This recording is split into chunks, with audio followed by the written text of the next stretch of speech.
Hora do molho do cachorro quente. Olha quanta salsicha elas cortaram. Cara, vocês estão muito cozinheiros. Eu acho que eu vou contratar vocês e vou fazer, sabe o quê? Quentinha.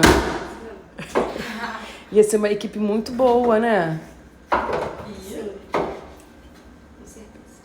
Nossos clientes iam passar fome, porque a gente não ia conseguir entregar no prazo. E a gente também, porque não ia conseguir ganhar dinheiro.